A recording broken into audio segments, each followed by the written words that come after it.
Good morning, students. This is Vinay sir. Today we start new topic HCF and LCM. So today in this video I will explain you these 7 points. You can see here natural numbers, even numbers, odd numbers, prime numbers, composite numbers, co-prime numbers, twin prime numbers. Because practice set 10 is totally depend on these 7 points.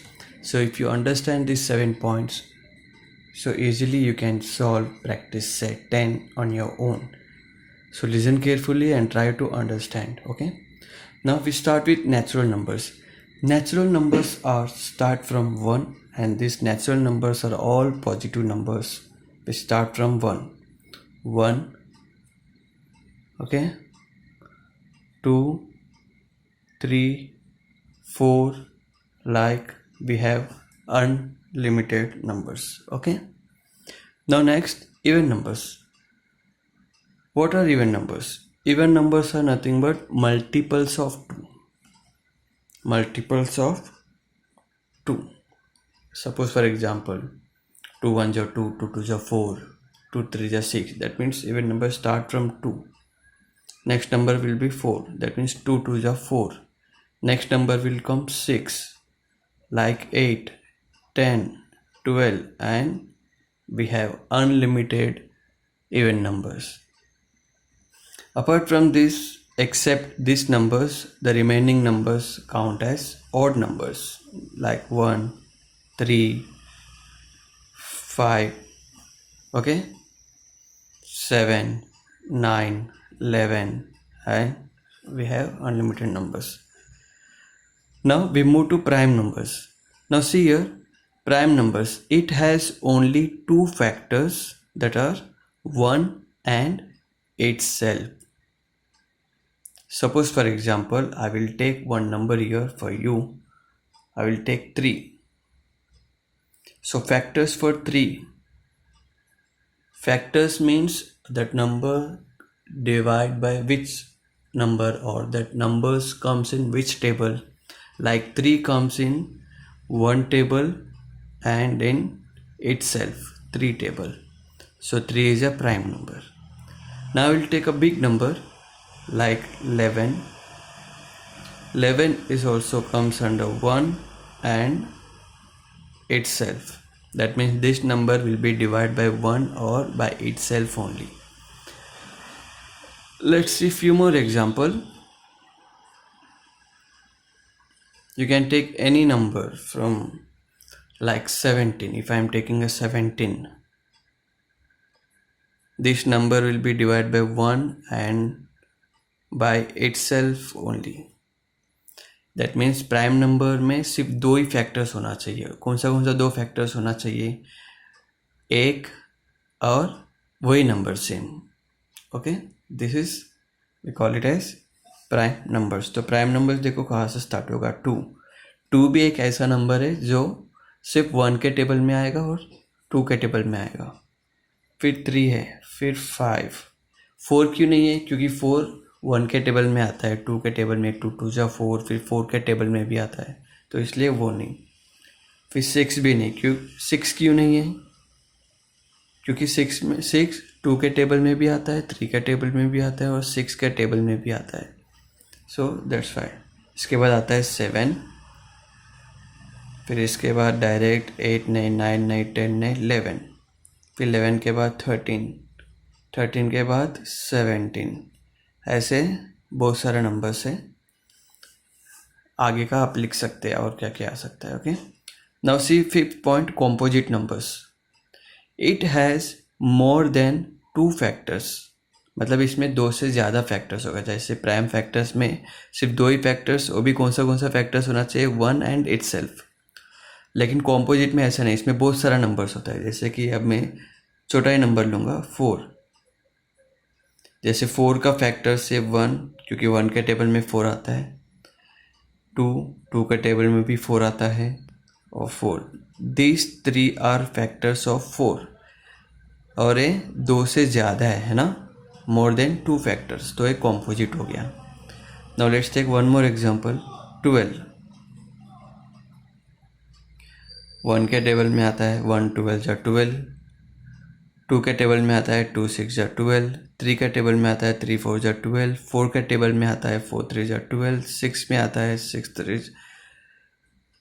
6 2 जा 12 और उसके बाद direct 12 का सी कितने सारा factors है 1 2 3 4 5 6 factors, more than 6 factors, इसलिए ये भी कॉम्पोजिट नंबर्स है। अब समझ में आ रहेगा कॉम्पोजिट नंबर्स का मतलब क्या है। कॉम्पोजिट में 2 से ज़्यादा फैक्टर्स होता है। ओके, नाउ सी को प्राइम्स नंबर। को प्राइम नंबर, ये को प्राइम नंबर्स का मतलब मैं डेफिनेशन नहीं बताऊंगा, यहाँ पर आप लोग को मैं डायरेक्ट एग्जांपल दे दूंगा। Okay, suppose I am taking 2 numbers 10 and 21। मुझे चेक करना है ये दोनों नंबर्स को प्राइम है या नहीं। तो सबसे पहले मैं क्या करूँगा, दोनों का फैक्टर्स निकालूंगा। 10 का फैक्टर्स क्या क्या है, जैसे 1 हो गया, 1 के टेबल में आता है 1 10 जा 10, 2 के टेबल में आता है 2 5 जा 10, फिर 5 के टेबल में आता है 5 के टेबल में आता है 5 2 जा 10, फिर 10 के टेबल में 10 1 जा 10। ओके, अब वैसे ही 10 का लिख दिया ना मैंने, अब 21 का लिखते हैं। 21 किस किस में आता है, 1 के टेबल में आता है 21, यस। फिर 3 के टेबल में 3 7 जा 21, फिर 7 के टेबल में 7 3 जा 21, फिर उसके बाद डायरेक्ट आता है 21 में। अब क्या करना है, दोनों में कंपेयर करना है, कुछ कॉमन है क्या। कॉमन क्या दिख रहा है यहाँ पर 1, और कुछ कॉमन है नहीं।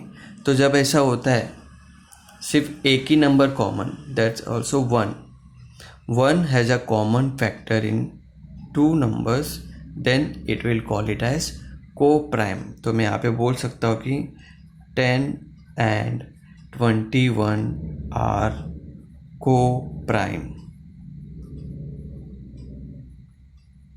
ओके,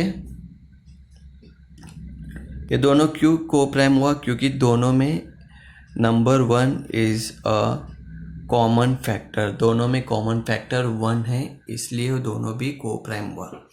ये याद रखो, बस यही चेक करना है। अगर ऐसा हुआ तो दोनों को प्राइम है, नहीं हुआ तो नॉट।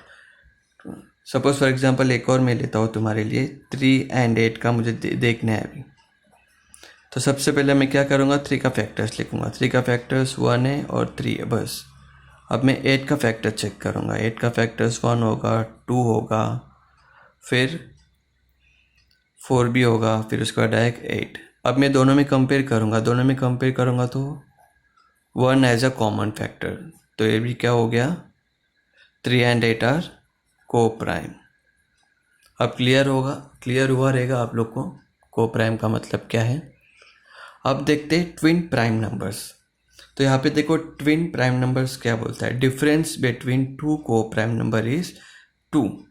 जैसे कि अभी ये दोनों को प्राइम है अपने को पता चला, लेकिन ये दोनों को डिफरेंस 2 है क्या, नहीं। ये दोनों भी को प्राइम में पता चला ऐसा करने के बाद, लेकिन दोनों का डिफरेंस मतलब ये दोनों को माइनस करूँगा तो 2 मिलेगा क्या, नहीं। तो दोनों ट्विन प्राइम नंबर्स नहीं है। तो ऐसा कौन सा है हम देखते हैं। मैं एक एग्जांपल लूँगा यहाँ पर 3 एंड 5। अब मुझे चेक करना है ये दोनों को प्राइम है और ट्विन प्राइम है या नहीं, दोनों चेक करना है। तो फर्स्ट आई विल राइट 3 का factors 1 3, then I will write 5 का फैक्टर्स 1 5। ओके, तो दोनों में कॉमन फैक्टर 1 है, तो ये दोनों क्या हो गया, को प्राइम हो गया।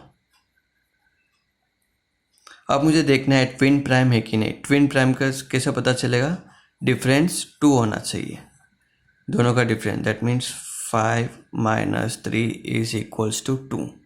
यस, तो ये 3 and 5 is also twin prime. कैसे पता चला ट्विन प्राइम, ये दोनों का डिफरेंस 2 आ रहा है इसलिए मुझे पता चला।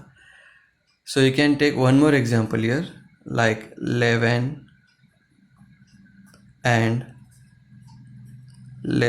एंड 13।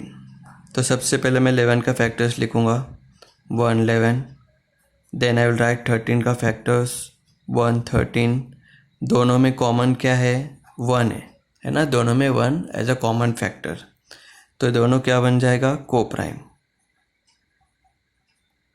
अब मुझे ये देखना है ये दोनों ट्विन प्राइम है कि नहीं, सो मैं क्या करूँगा 13 माइनस 11 करके देखूँगा, सो 2 आ रहा है, so this twin prime also. Okay, I hope you understood these 7 points. So practice set 10 is totally based on these 7 points only. ये 7 points को अच्छे से समझो और समझने के बाद प्रैक्टिस सेट 10 आज का तुम्हारा होमवर्क है वो पूरा आपको करना है। मैं बस एक हिंट दूंगा how to solve your practice set 10 as a homework. पहले पूरा नंबर्स लिख के ले लो 1 to 100। ओके, एक और बात मैं बताना भूल गया। अब यहाँ पर देखे देंगे प्राइम नंबर्स कहाँ से स्टार्ट हुआ, 2 से स्टार्ट हुआ, और कॉम्पोजिट भी कहाँ से स्टार्ट हुआ, 4 से स्टार्ट हुआ, तो 1 कहाँ गया, तो 1 is neither prime nor composite. मैं यहाँ पे लिख दे दूँगा important point, 1 is neither prime nor composite. इसका मतलब है 1 प्राइम नंबर भी नहीं है और कॉम्पोजिट नंबर भी नहीं है। क्यों नहीं है, क्योंकि 1 का फैक्टर्स देखते क्या क्या आ रहा है। 1 का फैक्टर्स देखो 1 आता है। प्राइम नंबर क्या बोलता है कि 2 फैक्टर्स होना चाहिए तो प्राइम नंबर होगा। 2 फैक्टर्स भी क्या क्या होना चाहिए, 1 एंड इटसेल्फ, लेकिन इधर एक ही फैक्टर है, सो ये प्राइम नंबर नहीं हो सकता है। अब कॉम्पोजिट नंबर क्या बोलता है कि 2 से ज़्यादा फैक्टर्स होना चाहिए तो वो कॉम्पोजिट नंबर होगा, तो यहाँ पर एक ही है, सो इसलिए ये प्राइम भी नहीं है और कॉम्पोजिट भी नहीं है। Okay, now how to solve your practice set 10 in easy way. पहले सब नंबर्स लिख के ले लो। जैसे मैंने बोला 1 is neither prime nor composite, तो उसको मैं स्क्वायर बॉक्स में डाल दूँगा। ओके, अब मैं देखूंगा प्राइम नंबर्स के लिए मैं सर्कल करूंगा। ओके, प्राइम नंबर्स के लिए मैं क्या करूंगा, सर्कल करूंगा, और कॉम्पोजिट नंबर्स के लिए मैं कुछ नहीं, वो ब्लैंक ही रखूँ। सो अब यहाँ पर देखूंगा 2 is a prime number, 3 is also prime number, 5 is also prime number, 7 is also prime number. वैसे सब देखो कौन सा प्राइम नंबर है, सब सर्कल करके रख लो पहले। ये होने के बाद ही प्रैक्टिस सेट 10 का क्वेश्चन देखना स्टार्ट करो। प्रैक्टिस सेट 10 में एक भी क्वेश्चन एक्सप्लेन नहीं कर रहा हूँ, क्योंकि सब ये अच्छे से रीड करो, समझो, और भी एग्जांपल खुद से लिखो तो आपको समझ में आएगा करना क्या है, कैसा करना है। Okay, thank you. तो अभी आपको ये वाला पूरा क्लास वर्क नोटबुक में लिखना है, ये पूरा ये क्लास नोटबुक में लिखना है, और ये पूरा होमवर्क नोटबुक में लिखना है। मतलब ये लिखकर प्रैक्टिस सेट 10 आपको पूरा होमवर्क नोटबुक में सॉल्व करना है। समझ में आया रहेगा? Okay, thank you.